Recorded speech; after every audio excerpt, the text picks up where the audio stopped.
So I'm up late because I can't sleep because I've been sleeping all day because I have been dealing with crazy sinus issues for the last 2 days. So I'm a little bit under the weather. But I do want to say something. Anything that you are praying for, expecting, waiting for, trying to achieve, anything that's on the path to betterment, and it's just some things you've been waiting for. I just want people to know that you should be making preparations to have those things now. You should be making sure that you've gotten rid of everything that can mess that up, shipwreck it, that can delay it, that can get in the way of it. It doesn't matter what it is or what the situation is. If you want something good and you're expecting something and you're praying for something, just sitting around and waiting for it isn't good enough. That's not how you go about doing that. The Bible speaks about pouring new wine into old wineskins and how the old wineskins cannot hold the new wine because the new wine is too strong, it's too potent, and the old wine is old, it's flaccid, it's weak, it'll burst. It can't contain it. So a lot of times people try to take their old ways and their old mindset and old friends and old associates and old family that's not serving you well now. That was okay for a season, but not the season you're in now or not the season you're going to. The survival mode that you were in 5 and 10 years ago isn't the same mode you're gonna use or need where you're going because you won't be in survival anymore.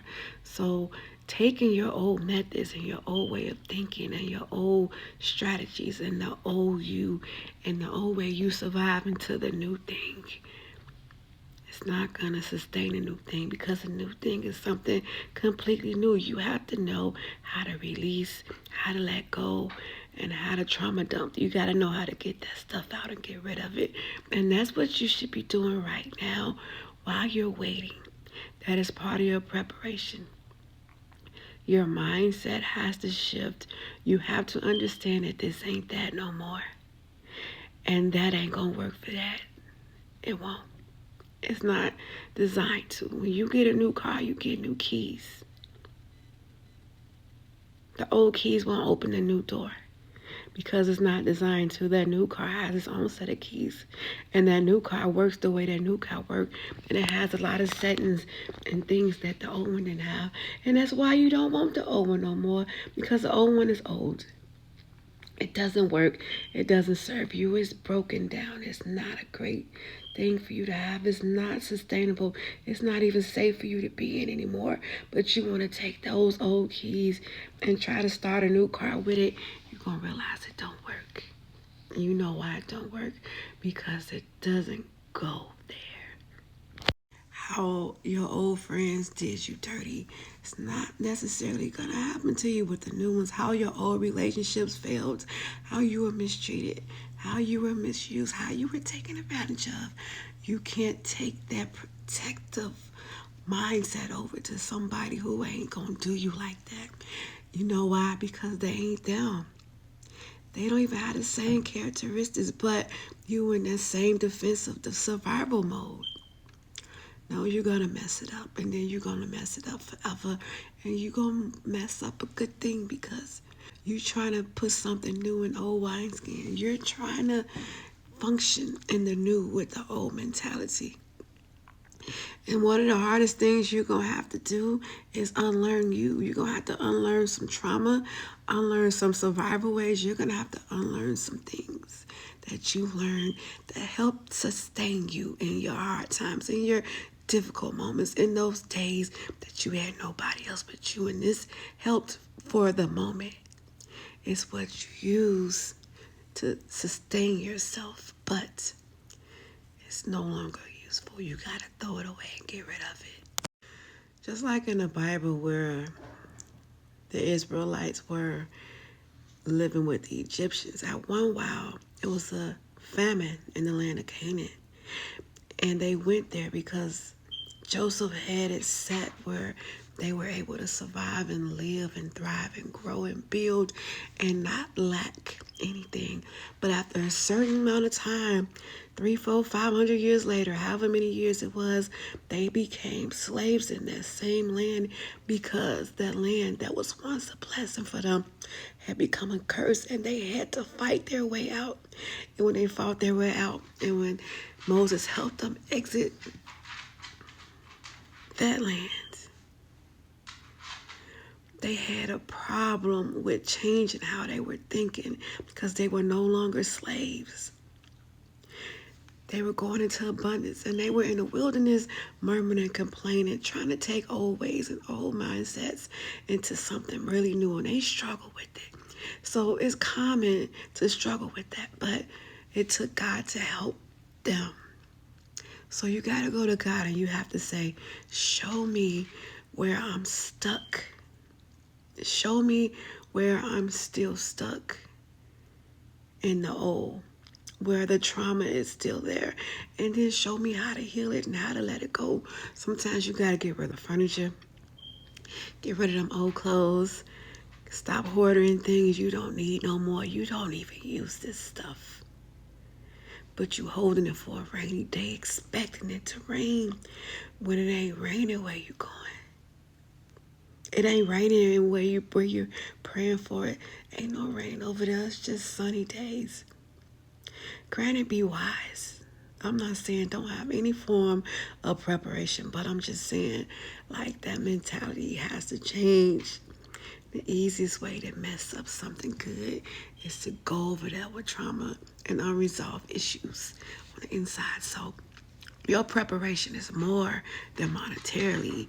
It's more than taking some things away and throwing away some stuff. You have to clean you out from the inside out. You have to get in that deep, gritty, always survival mode. Things you've developed because you were hurting. Things you've put on yourself because something hurt. Things you've learned to utilize as coping mechanisms that you're not gonna need no more because ain't no more coping.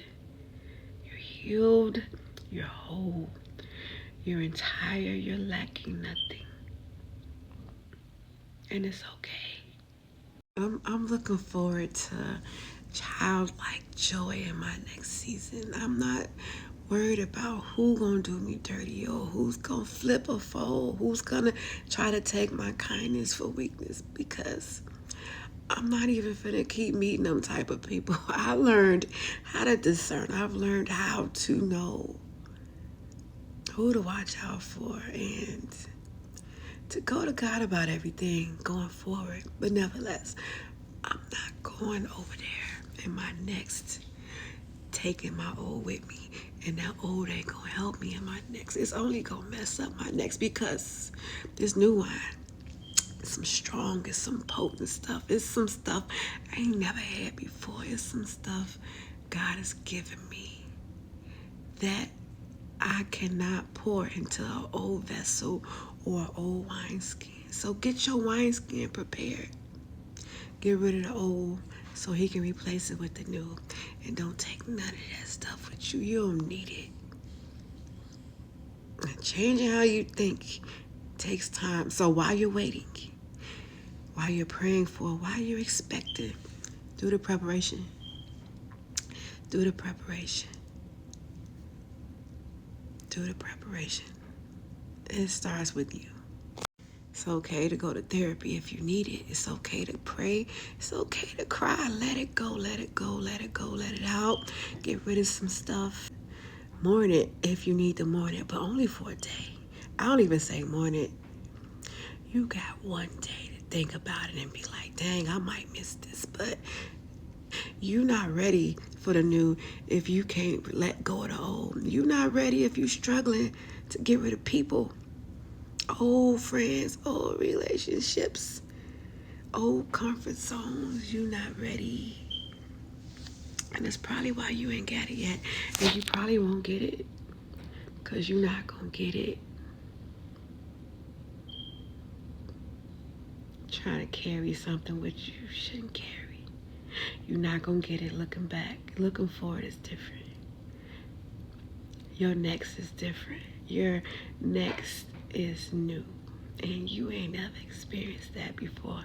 So you should just be excited about it and be prepared to be happy and to have childlike joy, just to be joyous and at peace and be grateful. But prepare for it and ask God to show you and to show you the areas in your life that you need to work on and adjust and to help you get through this stuff and to help you get rid of it. It's going to take God, but it's going to take some intention, and you're going to have to really work at it and allow yourself to be uncomfortable in the process. Feel what you got to feel. That's it. That's all. Goodbye, y'all.